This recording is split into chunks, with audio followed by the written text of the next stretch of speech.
Pueblo unido jamás será vencido. Abajo la opresión. We will not back down. El pueblo unido jamás será vencido. People say there's a limit to how much one heart can take. But for Lucia Morales, 21 years old, soft-voiced, and underestimated her entire life, she learned early that pain doesn't have limits. It only grows. And on the night her brother was killed by police, something inside her finally snapped. It wasn't fear. It wasn't anger. It was something sharper. Purpose. Mexico City had always been loud. Music blasting, street vendors arguing, buses honking.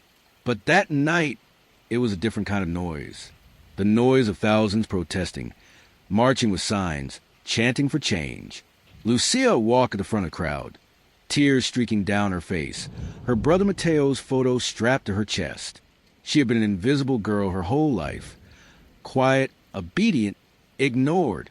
But now the whole city followed her voice. Behind her, drones hovered. Riot police stood in formation. The corrupt mayor, Eduardo Navarro, watched from his armored vehicle, whispering into his radio. She's the one. Handle her. Lucia felt the danger. She always had, but she didn't flinch, because the girl who used to be afraid of everything had finally run out of things to lose. The underdog versus the powerful. Hours before the protest, Lucia had been dragged into the mayor's office. She still remembered his words, smooth, threatening, dripping with ego. You're just a poor girl from Iztapalapa. No one will listen to you. And the protest now.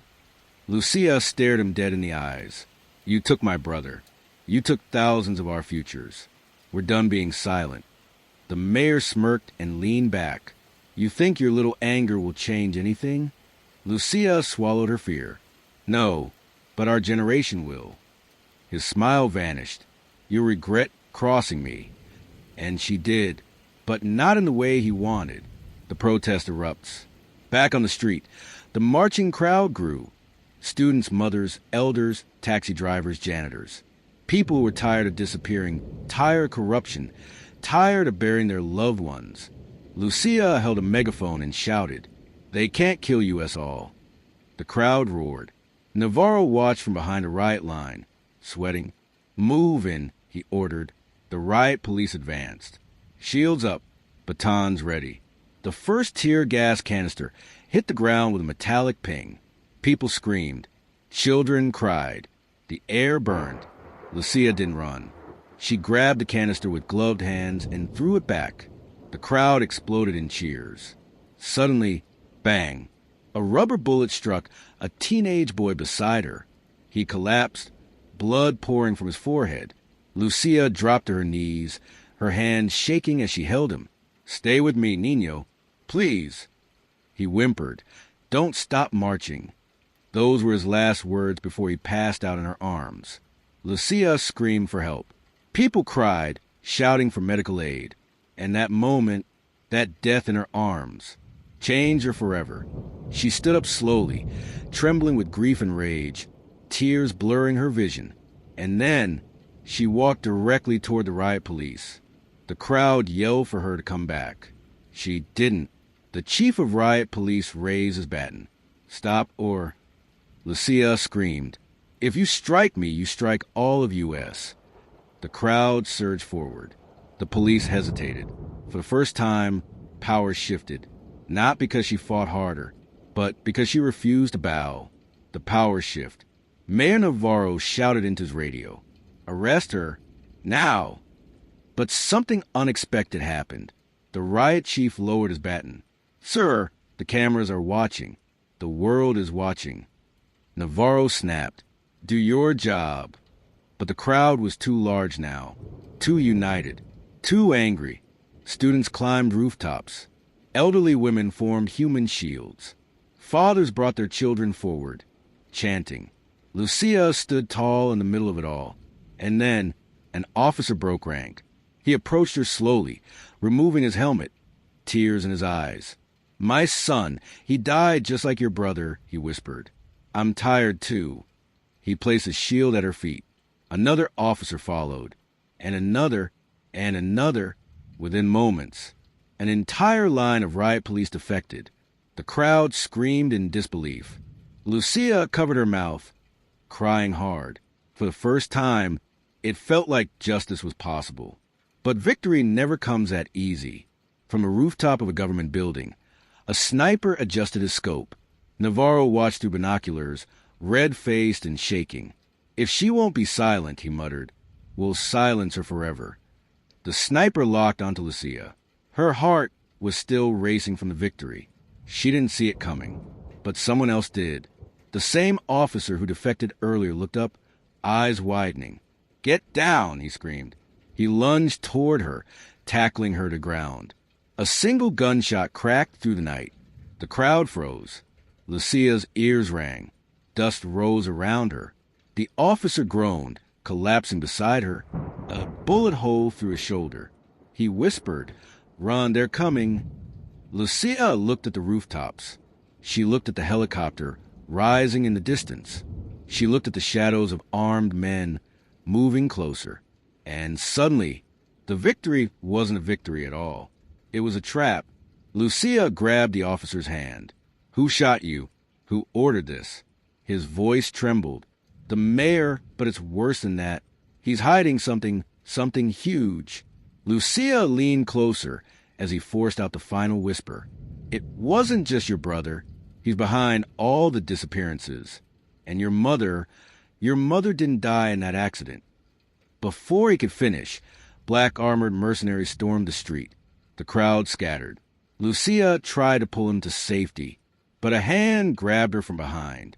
A black hood dropped over her head, and she was dragged away into the darkness. Lucia didn't see anything. She only felt the hood over her head, the hands dragging her across rough concrete, the pounding of her own terrified heartbeat. Then, darkness. But inside that darkness, an old memory forced its way forward. A hospital hallway, her mother screaming, men in black gloves pulling her away. Lucia shook her head violently. "No, that wasn't real. I was 5. I imagined that." But the officer's dying words echoed. "Your mother didn't die in that accident." Her blood turned cold. Lucia awoke to buzzing lights and the smell of bleach. A metal chair, her wrists zip-tied. Cameras watching. A voice echoed through hidden speakers. "Lucia Morales, you caused quite a storm tonight." The door creaked open. Mayor Navarro stepped inside, flanked by 2 bodyguards with rifles. His suit was crisp, too crisp for a man with blood on his hands. He smiled the smile of someone who believed he had already won. "You think you can tear down a system? A government?" He leaned in close. "You're just a girl with a loud voice." Lucia spat blood onto his shoes. "And you're a coward with badge." One bodyguard punched her. Her head snapped sideways, pain exploding behind her eyes. Navarro crouched down. "I warned you, but you didn't listen." He paused. "And neither did your mother." Lucia froze. "My mother?" Navarro chuckled softly, almost lovingly. "Oh, she was brave too. Just like you. Thought she could expose us." His expression hardened. "And now you're following in her footsteps." Lucia's heartbeat slammed against her ribs. "And my mother died in a car crash." "No," Navarro whispered. "She died because she forgot her place." Lucia's body went numb. Hours passed. Or minutes. She couldn't tell. Suddenly, a clang. Another prisoner was thrown into her cell. A woman. Tall, thin, bruised but familiar. Lucia gasped. "Senora Reyes?" "Mateo's school counselor." The woman nodded weakly. "I tried to speak out about what happened to your brother." Her voice broke. "And they took me." Lucia's breath shook. "How long have you been here?" "Months," she whispered. "Maybe a year. Time doesn't exist in this place." Lucia leaned closer. "Navarro said something about my mother. Do you know anything?" Senora Reyes hesitated, then reached for Lucia's trembling hands. "I wasn't supposed to tell you, but yes." Her eyes filled with guilt. "Your mother didn't die. She was taken. The same night you remember." A tear slipped down her face. "She fought hard. And right before they drag her away, she made me promise, protect Lucia. Don't let them silence her. Lucia's entire world cracked open. Her mother was alive that night, alive long enough to fight, alive long enough to know exactly who took her. Lucia whispered, "Why? Why us?" Reyes struggled to speak. "Your mother," she knew something. Something the mayor has been hiding for decades. Something bigger than corruption. Bigger than the disappearances. Her voice dropped to a faint whisper. She found out what Navarro really is. Before she could finish, the alarm blared. Soldiers stormed the hallway. Reyes grabbed Lucia's arm. "Listen to me. The truth is bigger than him. Bigger than the protests. Your mother discovered." Gunshots thundered. Reyes shoved Lucia behind her. The guards opened fire. "No!" Lucia screamed. Reyes collapsed into her arms, blood pooling beneath her. Her final words, "Find the vault. Your mother left you the key." Her body went still. Lucia's tears dripped onto Reyes' lifeless face. And something inside Lucia shattered beyond repair. The guards stormed in, grabbed her, but Lucia wasn't the weak girl they expected. She moved with pure adrenaline and grief, kicking the guard's knee, grabbing his baton, swinging it full force. Crack! Another guard down. She sprinted into the hallway. Bullets tore through the walls behind her. Red lights flashed. Guards shouted into radios.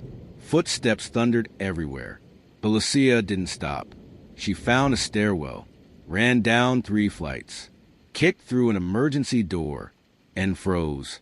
She was outside, a dusty courtyard, floodlights, helicopters above, a full military-style compound hidden beneath Mexico City. "Where the hell am I?" she whispered. But she didn't get time to think. A spotlight locked onto her. There she is. Take the shot. Lucia ran. Fast. Faster than she ever had.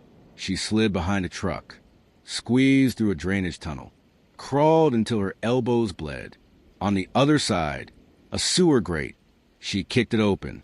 And finally, she escaped into the night. Please like and subscribe for more.